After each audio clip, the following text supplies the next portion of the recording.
So I'm going to ask you to introduce yourself first. Tell us who you are and what you do. Well, thanks for having me here today, Karen. So my name's Arden O'Connor, and I run the O'Connor Professional Group. We're a concierge behavioral health firm. We work with families, primarily high net worth families. We do some work with employers around issues related to substance abuse, various other types of compulsive behaviors like gambling or sexually addictive behaviors. We work with folks with the mental health issues ranging from anxiety and depression up through bipolar disorder, schizophrenia, borderline personality disorder. We work with eating disorders and folks with family members on the autism spectrum.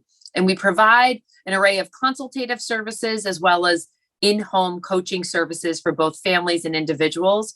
And given the last year we've had an uptick in the amount of interest with employers around one-on-one wellness coaching and support, really trying to navigate the highly fragmented behavioral health field on behalf of employees who are struggling. Okay, that's excellent. That's a wide range of things that you cover and a wide range of things that people need. Today, I want to just focus on substance abuse, just to give one sort of angle in, and through the lens of a family business. So I'll start by asking you, is substance abuse an issue that's bigger, more noticeable, more pronounced in families that are in family business together, or is it just the same as in the rest of the population? I think the question of whether substance use is a bigger issue in family businesses is a good one. And we get this question not only from enterprise owning families, but also from high net worth families in general. And, while it's difficult to find what we would call like double blind studies or scientific data around this, we know anecdotally that it is a pretty significant issue. There was an advisor out of Texas who did a study with 100 family businesses that he worked with, and about 50% said that substance use was one of the main contributing factors as to why the family business didn't pass successfully from one generation down through multiple additional generations. I think just if you think about it conceptually, it sounds, it's actually pretty obvious that it would be an issue. And part of that is just the employee structure. So, if you're in a family business and you have a family member who's reporting into another family member, it's significantly more difficult to hold that person accountable for all the family dynamic reasons that would be obvious. You care about that person, you want them to do better. It's the nephew of the uncle who's running the business, but a different uncle is supervising him and he doesn't feel like it's his place to put his nephew's issues into context within the scope of the family business. What we've seen are a tremendous amount of individuals who are underperforming due to substance use. They're showing up late. They're not, in a more objective business setting, they would have been fired a long time ago.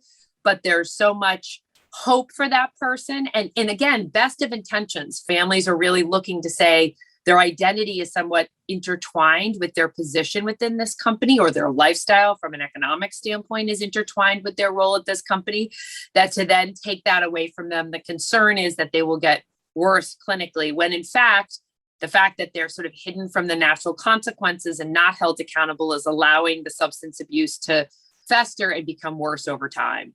You started by answering my question in a way I was surprised by. I thought you were going to say that substance, you said use, so I have to ask you about that, use instead of abuse. Sure. Substance use is not necessarily what I would have expected, which was the same as in everybody else, but it may be a perfect storm that being part of a high net worth family or a family business actually leads to a more noticeable, we at least have some data to suggest a more noticeable issue among people who come from family businesses and high net worth families, that it is a little more pronounced, or we think it might be. I think that's right. I think when, the context in the beginning of my statement was more around just the data that's available. There isn't, there aren't huge studies with enormous amounts of families around this particular issue. And then there's questions about what control group are you using to compare them to. So it gets more complicated to just sort of make it grand pronounced. But if you ask me, just as an owner of O'Connor Professional Group, anecdotally, what have we seen both in the clients we've had as well as the advisors who are our partners, I would say universally, our opinion is substance use is higher in incidence rates and in acuity in families, in family enterprises. And you're right, I use the term substance use. I mean, in most cases, it's substance abuse, whether that's full-blown alcoholism or whether it's people drinking way outside of the recommended dosages, which are 5 to 7 drinks a week now for men and women. It used to be 5 to 7 for women and 7 to 14 for men. But there's a new study that comes out that says really everybody for health reasons should be considering a drink a day as sort of the standard. So if you come from a family like mine, where there is alcoholism present and there's a predisposition towards alcohol abuse, while 5 to 7 drinks for an average person may sound like a significant amount, for many people who have struggled with substance use, it's actually not that much, particularly if you're thinking about drinking in like what they consider the moderate terms, meaning 12 ounces of beer, 5 ounces of wine, or an ounce and a half of hard liquor. And it sounds very granular to get to that level of data, but what we have seen are, especially with alcoholism and substance abuse, are families who think that if you're not struggling under a bridge, if you're not homeless, if you don't have major life consequences due to alcohol use, and your business is quote unquote successful, then there's no way there's an issue. And that's a major barrier to get through with these families. Oh, that's fascinating. So let's talk about that a little bit. So basically there's a kind of line, a black and white, that a lot of these families that we're talking about have, which is, hey, I'm functioning, I'm turning up for work every day, the business is not suffering. Why is that happening? Why are they able to sort of self-define that way? And why do families maybe decide to turn a blind eye to what may be a brewing problem because of those reasons? What's going on that makes that happen? I think a few things. I mean, I think in terms of why families turn a blind eye to substance use or substance abuse, I think some of it is cultural. I actually have now, since I've started running O'Connor Professional Group, become much more attuned to shows, like popular media shows. So I'm a big fan of Blue Bloods on Friday nights. And I watch how many times does Tom Selleck sit down with his father in the show and sit with a glass of scotch. And if you watch popular TV shows, our way of celebrating as a culture, as American culture particularly, is to drink. Our way of mourning our woes is to drown our sorrows in alcohol. So there's not an emotion that can be present that we don't associate alcohol with through the lens of commercials, through the way that alcohol is marketed. So I think that is a huge piece. I'd say the second piece is it's not an illegal substance. So, marijuana has some degree of acceptability, but I would say on average, we don't see many multi-generational families that condone the use of heroin or cocaine as examples. That's viewed as like serious drugs, maybe cocaine on a social use, but not on a regular basis. Whereas alcohol has been this substance that for generations, if we go back to the Mad Men days, people were drinking way above what we now know to be what our body can process on a healthy manner to allow us to live long and healthy lives.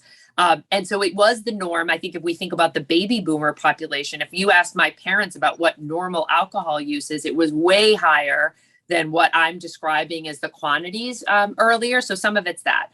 The last piece, and again, that's sort of why I use the term substance use and not abuse, is some of it is also, based on a family's culture. We work with many families where pure, full-blown alcoholism has been passed from a grandmother or grandfather to the next generation down to the third and even further generations. In other families, it's not necessarily alcoholism, but it's really, family events are all centered around alcohol use. And if you are somebody who doesn't imbibe, you feel uncomfortable. So many of our clients who get into recovery, they're trying to figure out, how do I navigate a wedding or our family Thanksgiving if I'm going to sit there with club soda? But how that relates to your question around denial, if I'm the father and I'm drinking too much, and maybe I've still been very successful, if I now have to address the issue with my son who is drinking way too much and is not successful, and his wife is divorcing him, and everybody in the family is embarrassed by his behavior, it may make me have to look at my own behaviors. And in the intervention process, which we do frequently, the son is often the one turning around and saying, well, wait a minute, Dad, you're blaming me, but what about your behaviors? And so it becomes this hot button issue that many families don't want to touch because they're worried about what that means for their own family culture and how do they have to address this as a broader issue and not as a specific issue related to one person. Right. You pull a thread and what starts coming out with Exactly. that thread gets really complicated. I can imagine that. How do you recognize and acknowledge there may be something that is in the category of a problem? And what are you looking for? And then separately, let's talk about what do you do about that? How do you avoid getting to the point where your son is getting divorced, being highly unsuccessful, and you don't have to have the grand intervention? Can you? How do you recognize what's happening? And then what are the steps to take? So if we think about signs and symptoms, there are some very obvious ones. On the extreme end, we get people with medical symptoms. So they are literally in withdrawal. They have shakes in the morning because their body is craving alcohol. And so they're starting their drinking at very early hours. So that's that's on sort of an extreme. And then we've dealt with clients who even have, chronic liver failure or so jaundice in their skin. So like very visible aspects. And so sometimes those symptoms may be picked up by a physician who meets with the client and says, look, I've run your labs and you have medical consequences due to your alcohol use. I would say that's not the norm of where we see it. I would say more typical symptoms are somebody who every day has like a ritual, like 5 o'clock cocktail hour. It's a rigid thing. If they are not able to access alcohol at that hour, they're craving it. They're psychologically sort of obsessed. And that would be somebody who isn't going to necessarily experience physical symptoms of withdrawal, but there is definitely a psychological dependence. I think of other people who have problematic relationships with alcohol if they're depending on it to solve all of their emotional issues. So I always joke, like, I'm what they call a normie, meaning I'm a social drinker. I don't have an addictive, despite my family genetic history, I don't have a dependence on alcohol, but every day I have a bad day. I don't only default to alcohol. Every once in a while, I'll have a glass of wine and say, let me, calm my nerves with this. But I also look at alternatives. Like, can I take a bath? Can I walk my dogs? Can I listen to some music? Can I watch a show? Whatever it is. I think people who really look at that as sort of the major way they cope with life's difficulties. And then we look at other things like, has somebody lost interest in pleasurable activities? Do they no longer want to play tennis? Do they no longer take care of their physical health in the way they did? Are they having trouble sleeping or eating? Those can be signs of somebody struggling with performance-based issues at a job. So in a family enterprise, that's very applicable. But as somebody who had done well at school, traditionally now failing classes, those can be signs. The other piece is if somebody in a family is saying, I'm really concerned about my brother's alcohol use, it's rare that we as a culture feel comfortable commenting on people's alcohol use. Like it's a sensitive subject for most people. So if somebody is saying, geez, I was out to dinner and this is the second time I've sat through a meal and he had 5 drinks or he finished 2 bottles of wine on his own, I'm really concerned. And I went to say something and he got defensive. The fact that somebody actually intervened and mentioned something, that's a significant sign that there is something awry. And then I look at just the norms of drinking. When somebody calls me and says, I don't think my brother has a problem, one of my first questions is, do you have any sense of how much they're drinking? And if they're drinking, a bottle of wine a night, 5 nights a week, whether they have alcoholism or not, that's a TBD for an assessment, but they are drinking way outside the norms, which is a problem and will have long-term health implications. So that's another just very objective measure. And it doesn't mean people then say to me, it's funny when I talk about what I do, people put their wine glass down at dinner. It's not like that specific. It's not that if you have one night that you had 3 drinks, everybody who drinks socially, or the vast majority of people who drink socially, have a night where you go over the limit and you don't feel so great the next day. It's more like, is this a chronic issue that over time you're drinking way above norms? And the benefit is now, physicians are trained to ask you, and most physicians who are well-trained will say, how much are you drinking? And if you're drinking way outside of what the norm is, they will have some type of recommendations about what you do. And that kind of feeds into your second question about what do you do if it's way above, if you notice a family member or you have concerns about a loved one. I think the best advice I have is to say something early. And whether you're the person who says it or you depending on your relationship with that person, you figure out what the best approach is. And the best suggestion I have on that vein is to be very careful in your language and how you do it. So the worst case scenario is the wife who's had it. The husband comes in drunk and is laying on the couch and she says, you're just a blah, blah, blah. The kids think you're garbage. I think you're garbage, and leaves. Like, that's not going to achieve anything, because people with substance use dependence are usually pretty attached to continuing to use. And they're often quite manipulative when they're using, and they're not necessarily going to come forward and say, yes, I have these issues. And they're particularly not going to do so if they feel judged. The best case scenario would be to approach the person when they are sober, or hopefully sober-ish, and say, I'm concerned. I'm coming to you out of care and concern. I'm noticing that this has changed, and noticing specifics. You're missing work. You're drinking way above what I know to be the norms of drinking. You were rude at the table yesterday, or maybe you don't even use the word rude. Maybe you say something like, you were short, or you came off as not so kind in that interaction with our daughter, whatever the specifics are, and say, would you be open to me trying to find help? That would be my first recommendation, is not intervene, to not say anything and wait for the literal or proverbial car crash or crisis to happen, because that's what most families do. I would say most families, they are afraid of what the other person is going to say. And that's why I say, when somebody's drinking, and my brother included, my brother who I lost to an overdose, when he was in his worst moments, he was the worst person to go address these issues with, because he would immediately turn it on you and get aggressive in his tone and his language. And that wasn't who he was as a human. But in the moments when he was using, that's the personality that came out. So the best thing families can do is try and wait for an opportune moment, but intervene early. And then if that is not successful, seek professional guidance, from a firm like ours, from a therapist, from an interventionist. There's all sorts of ways. But I guess what I would say is to take warning signs seriously. I think where things become more problematic is if a family has suspected. We see this a lot with older people. So people in their 80s who were extraordinarily successful. They go to retire. Some of the structure they had to their day is gone. They may be lacking a true sense of purpose, but the adult children aren't really comfortable intervening because they're worried about the patriarch's response. Like, that's a classic scenario. They don't know if their dad, how he'll say anything or what he'll do. And they're not sure, is it dementia early signs or is it substance use? So they let it fester until there is a real dilemma. There's a DUI, there's a embarrassing situation at a country club, whatever the situation is. And then it becomes, it's a little bit harder to intervene. I mean, in one way you get a crisis, so that becomes the platform to use it as an opportunity for a conversation. But also, usually the disease has progressed even further and the person is more entrenched in their behavior. So that's why it's more complicated. So let me break some of that down. That is fascinating. I in my mind had been assuming it's almost always going to be the children of wealthy people who, are allowed or covered up and allowed to have issues. And it didn't occur to me that, of course, it could be a patriarch or matriarch whose identity has changed and shifted, and they're outside of the family business now.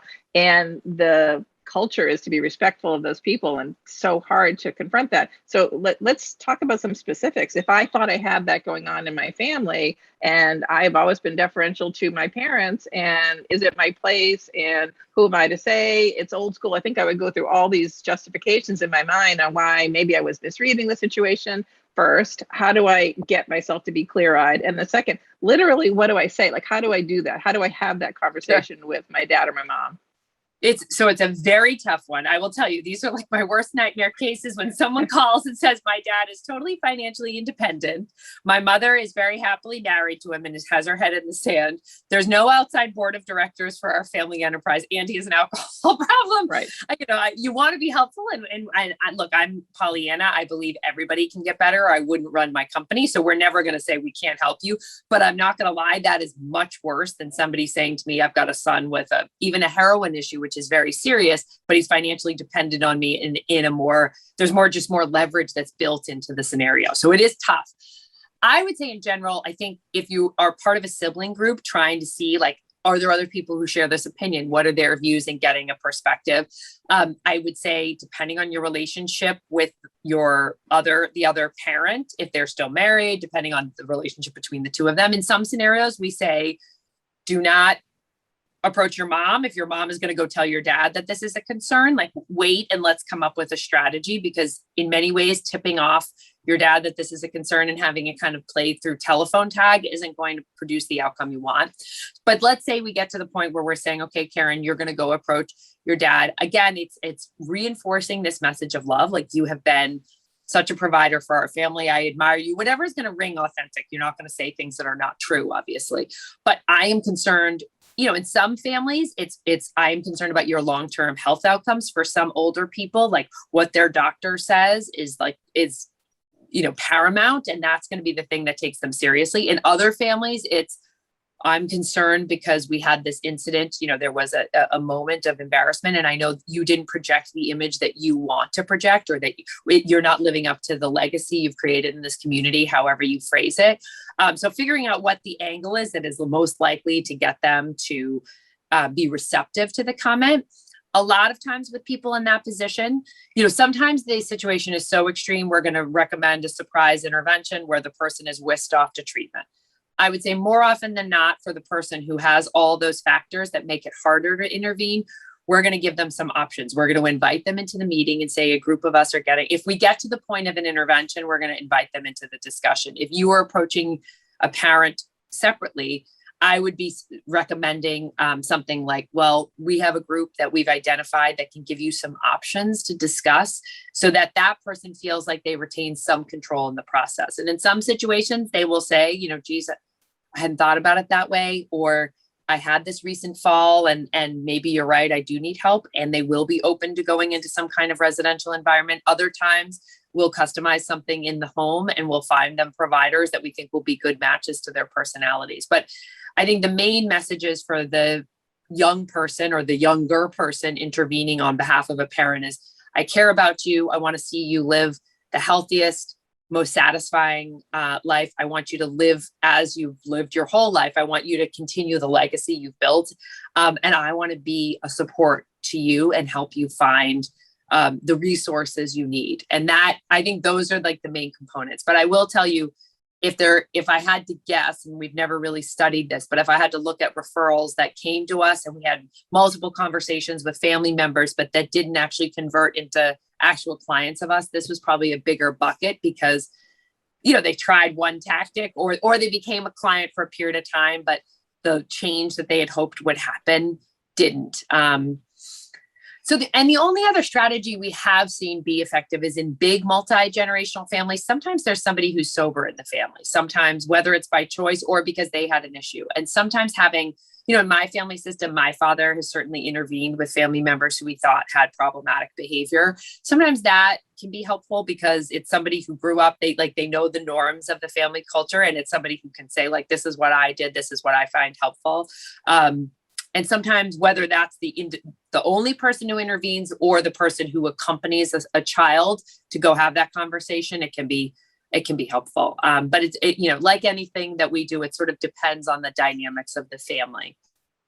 So let me speak as a mom now. And then I also want to draw on your experience. So on the other end, I can imagine myself unintentionally enabling or overlooking a problem because as a mom, I might be thinking, she's just stressed right now. It's just the social group she's with. This is a bad time. We haven't given her enough independence. I can go through every single explanation in my mind for why something might not be right and let it fester for too long. I know you had a similar thing in that your brother was doing very well, and maybe you sort of wrote off behavior that should have been flagged. So let's talk about that. How do I get myself to see in a clear way and not do the natural instinct, which is, I love this person so much, I'm going to find every explanation for why they're really okay, because it's overwhelming to me to think that they might not be. It's a great question. So, and I'll attack it in two different ways. So for the average person, if your daughter or your child has been very functional, but you start to see changes in mood, changes in appearance, changes in activities they're doing, meaning not that they went from basketball to baseball, but they loved basketball and now they're refusing to participate. And there's no other reasonable explanation for why that transition has happened.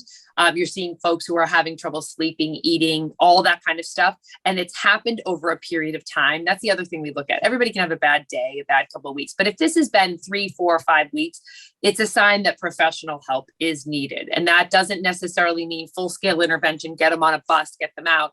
But it could mean in some type of assessment, evaluation, some type of therapeutic meeting as a starting point, and then seeing how, getting the person to open up to somebody and then seeing if there's something else there that's more significant that requires what we call a higher level of care, meaning they go into something more intensive, either a residential program or something on an outpatient basis that's several hours a day, or do they just continue with individual therapy? So that's for sort of the average person. Again, I think one of the benefits, there's all this sort of chatter in the world about millennials and how challenging they can be as employees and all these different things, especially when the older generation talks about it. I think one of the awesome parts about younger generations is there's a lot more openness to therapy. I, for years, talked openly about seeing an individual therapist for all sorts of reasons. And my simplest analogy is I see a personal trainer for my body. So why would there be shame to seeing someone for my emotions who's an objective resource and not my mom saying, no, you were right, they were wrong, they don't know what they're, who has this incentive to sort of bond with me. So I think in many ways, there's never going to be harm in referring somebody to a clinician. So jumping on a situation sooner rather than later and having a candid conversation, do you think you'd benefit from seeing a therapist? And would you be open to? I think that, like I said, the best part about younger people is I don't think there's the same level of stigma around this means I'm crazy if I do it. And certainly, even pre-COVID, we were seeing higher rates of anxiety and depression, higher rates of suicide amongst people 13 to 17. So I would argue we were already on a tipping point with mental health being a big wave of issues that our country is going to have to face. COVID did not help that. Now, we're seeing mainstream publications, the Wall Street Journal, talking about mental health, the crisis in our country, the lack of providers, all that kind of stuff. It's why employers are investing in this, rather than doing happy hours on Thursdays or whatever other kind of perks there were. So I think the benefit of all of that is similar to talking about the media, that there is much more awareness about these issues and a lot less stigma attached to going and seeing a professional.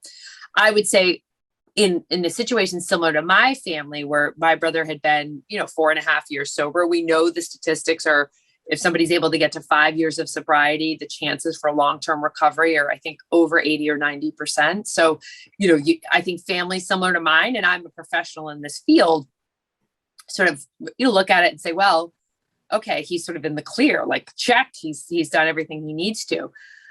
I think signs and symptoms in that issue. So if you have a loved one who had an issue, in his case, if we have to look back, I would say things like him not committing to the same recovery program. He was working in the recovery field, but he stopped going to AA consistently. He stopped taking care of his physical health and working out and doing some of those activities that were good for him. Now, some of that was just the natural course of the way things go, similar to anybody. He got busy with school and jobs and other obligations.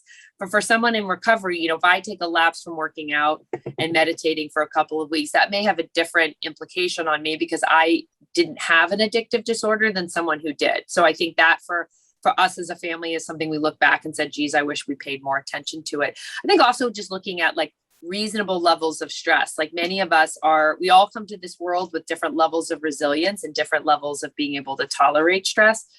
For people who are in recovery from whatever the issue is, if you're not, again, committing to that program and really evaluating, honestly, can I balance school and work, and how much is too much and what's reasonable?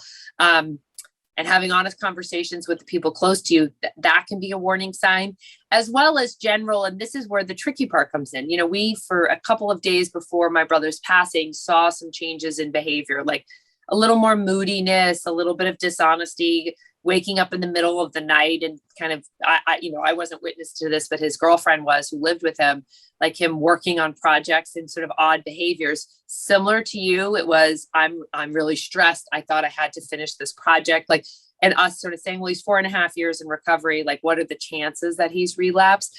I think the tricky thing specific to addiction, more so than other diagnoses, is, my brother was a very smart individual. So he told the narrative that he knew would likely get him off the hook with his family.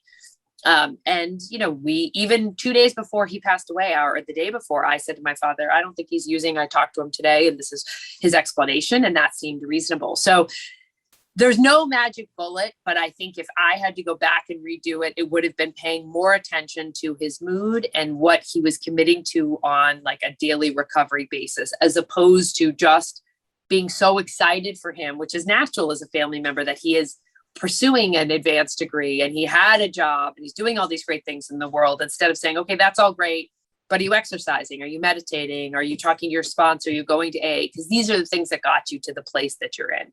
That's probably, if I had a regret, that's one of them. So it is, but it's tricky.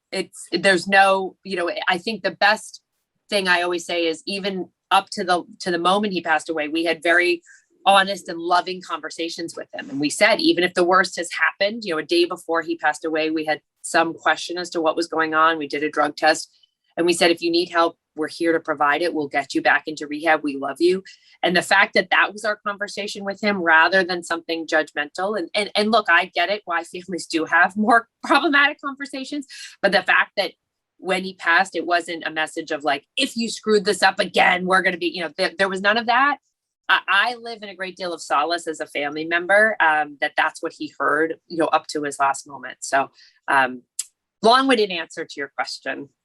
I know, I appreciate that. And as you know, your brother's story touched me so much personally because I had heard about it before I met you. And I just think the fact that we're able to talk about it is part of his legacy. And I think that's wonderful. So thank you for sharing that. I really, really appreciate that. So let me get back to the specifics of a family, and let's think about how we can help people to avoid doing the wrong things. Are there rules of thumb to think about so that you don't do the instinctive thing to protect the family member or change their job or take the stress off of them? Are there things that as a family you can just have as kind of rules of thumb so that you don't find yourself looking over something that's really brewing into a big problem? Sure. So I would say in general, rules of thumb in terms of being a family member that's supportive of recovery and not committing what, that the term enabling behaviors, that kind of thing. What we like to call it is protecting behaviors, not sort of protecting someone's addiction as opposed to encouraging someone's recovery. I think in general, not being honest as a family and acknowledging issues when they happen, addressing it earlier, as we've discussed, but not also always preventing every natural consequence from happening. And this is on a scale. Like I share very openly that my brother was in Orange County jail for a period of time, and we wound up getting 2 attorneys and trying to come up with this whole plan to get him out of it. I would not say that the benefit there would have been to let him rot in jail, because I don't personally think the correctional system would have had a positive impact on his recovery. That said, I think there are moments in his journey where we as a family member maybe could have not saved him from a scrape that he got into, and instead of always coming to his rescue, and whether that's bailing him out of a situation from an incarceration standpoint, or whether that's saving him from his own demise in school, or whether that's getting him a new apartment the minute he failed, he gets kicked out of a place. So there's, I think, a lot of ways that families can think about not always using power and money as a way to save somebody from their own natural consequences. And especially as someone is growing up, I mean, ideally, if you talk about preventative, this is allowing like adolescents to feel the pain of like they broke the rules, so they don't get to go to prom on Friday and they get their phone taken away and they miss the call from the guy who liked them, or whatever the scenario is. So small levels of failure, I think, are important. I think other ways that families can think about sort of not promoting protecting behaviors, not making excuses to other people and constantly lying and covering up scenarios. The amount of times we said he was at tennis camp or some other ridiculous excuse as to why he wasn't at a family event, I don't think that benefited him. I think owning from the beginning, and this is hard for families to do because they want to protect the person's future, protect their privacy. But I also think, if the person eventually gets in recovery, you don't want to also give the message that the family is embarrassed about the fact that they have an addiction issue, so we're going to describe it as something else. Like, I think you want to say we have, as a family, view this as a disease the same way it would be if he had cancer or heart disease or anything else. So I think not always making excuses for behaviors and trying to address things more in the open. I think seeking professional help and not assuming as a family you're going to come up with the solution, and or let the person determine what the best solution is for them. I'd say that's probably the major issue. The amount of families, whether it's a child or an adult, who says, he said he's going to go see his therapist, he found this resource online. People with addictive disorders are often trying to come up with the easiest path out, the most comfortable way for them to continue using, even in the moments, especially if they're bright, even in the moments when they come off as very earnest and I want to address this. Can't tell you the number of times we've had clients who show up very professionally dressed to their therapist's office, and the in-home case manager we had was there 2 hours earlier. The place was a mess, the kid was a mess, but they come off as credible enough because they know that'll get them off the hook from having to do anything more significant. So really saying, look, families saying, this is not our area of expertise. We are going to engage the same way we have somebody who manages our legal affairs, our financial affairs. We're going to have somebody who helps us manage this process. And we will listen to you and you'll have a voice, but you're not going to have the only voice at the table. And we are going to be kept in the loop. I think that's probably the last area, is family involvement is known to have better outcomes. So I can appreciate families who say, we don't want to be managing every nitty gritty piece. I think that's healthy. Like, they don't necessarily need to be in every argument about why did they not get the single room at the rehab and they didn't like their roommate, blah, blah, blah. But having a totally, no HIPAA release sign, no ability to understand what's the progress, and then saying, okay, he did 30 days in treatment or he's out of the detox, he's coming back in our home and we have no capacity to understand what the plan is or what compliance looks like, is also a recipe for a disaster, in my opinion. So I think families having a level of involvement that they're comfortable with, that's guided by professionals, and some, even if it's a limited healthcare release, an understanding of what should we be expecting, what should be the standard, and having a professional weigh in on that rather than families making up these rules on their own, I think leads to better outcomes. The amount of families we've had, similar to what you described earlier, he looks a little better today. He didn't call me this swear word, like just these ridiculous, my family, at one point, my parents said something like, well, he used cocaine this time. He didn't use heroin, so we're not going to put him back in rehab. And I just said to my mom, like, when was that the standard we decided on, like that cocaine is okay, but not heroin? Like but it tells you how your norms adjust over time. And that's very typical in families. Oh, he didn't vomit at the table due to alcohol use. He didn't pass out. So it wasn't as bad this time. So. Well, I thank you. I would like to crescendo to a happy ending story, and I hope you have one. So, and do have one from a family business where something was identified and it was resolved well for everybody. Sure. We have numerous stories like this. We have one that is particularly heartening, of a young man who we approached, had alcohol issues and some drug-related issues, worked in a family business, was removed from the family business due to the issues, took a lot of attempts. It was not a linear line by any stretch with our firm being engaged. We were first engaged to put him into treatment. We put him into treatment. We had a companion assigned who was with him the majority of the day. When he left treatment, he relapsed. It was back and forth of rehab after companion, in home, blah, blah, blah. The short end of the stick is now he is doing well, has gotten married, has a child, and is not actually working in the family business, but has established his own independent identity, doing something he really loves, and has much more positive relationships with family members. What we didn't talk about today, which is another hot topic, is usually the person who has these issues. Not only does it take a toll on the parents and other people in the family business, like particularly a non-family member CEO or other executive, but it can take a toll on siblings who start to get very resentful that the amount of attention paid to that one individual has been so intense. And so in this particular scenario, this gentleman's relationship with his sister was problematic, and really it was very strained due to his substance use and the fact that it was taking so much of the energy of the family to get him on board with a protocol of treatment. And now they're in a much better place, and the family overall is in a better place. So can I keep you for one more minute? Because Yes. I do want to ask you about that, because I think that's actually fascinating. Sorry to interrupt you. No. So that's a really good question. What about the non-use/abuse family members who maybe aren't directly involved, not the mom or the dad trying to solve the problem? Yeah, what are the effects on that? And how do you, as a family, make sure that all of your energy, the oxygen in the room, doesn't all go to the one person and everybody is still kind of whole in some way? I think that's a fascinating topic. It was a big subject in my family, big subject in every client we've served. So I think a few things. One is, again, it's why it's beneficial to have a professional guiding the process. Part of the reason all the oxygen gets taken up, and your phrase is exactly right, is that the family is spinning around. Like, do we send him back to Karen? Does he go here? Does he go back to his therapist? He says he only wants to live in his apartment with his girlfriend. And instead of having somebody who says, okay, here's options 1 and 2, we talk to your son, here's what we would say from here. Families are spending all this energy and time. If I look through logs that my mom created with my brother, it's like 50 different professionals she's interviewed, and you wind up just sort of spinning your wheels. So taking some of that out of it, if you have the means to afford it, I think can be very beneficial. I'd say the second piece is parents, particularly honoring the wishes of various siblings in the process. We often find that family members each take on their own roles. Somebody will become the case manager. Often it's a parent. If they don't have a professional involved, they're going to figure out what the best treatment center, therapist, companion, whatever it is.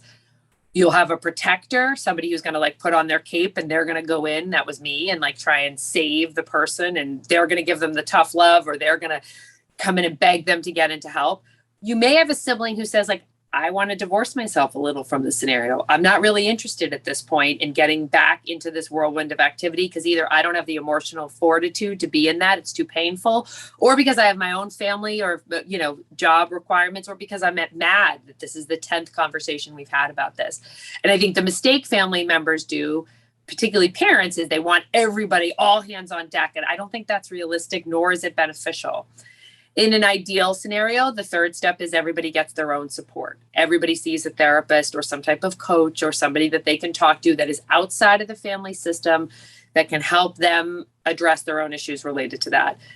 Is it easy to implement? No, because each family member has their own opinion as to whether they want to invest that time or they're comfortable with that person. But that's what we recommend as the best in class sort of support, so that I, as my sibling, can talk about, like, I'm really upset about my parents' reaction to this. I'm mad at my brother, and I want to be there for him and sort of tease out those emotions without somebody like my mom who's going to say, but you really need to be there, or have an invested interest in you choosing one path over another. So those are some of the things. And then I think, and this is really hard for families, but like figuring out a way to process as a family, knowing you love somebody, but also figuring out a way to, like, how do you celebrate holidays even if the person is not there? We had to figure out a way after we lost my brother. How do you celebrate that? That's a different type of loss, but there is a loss that's, even if the person is still alive, but they're on the streets, they're in jail, they're in a rehab. Like, how do you continue to bond as a family and not say, like, until he's back, we can't do anything and we're going to put everything on hold? And I understand the temptation to do that, but I actually don't think that is a healthy dynamic to create, because you're allowing one person to control a whole dynamic.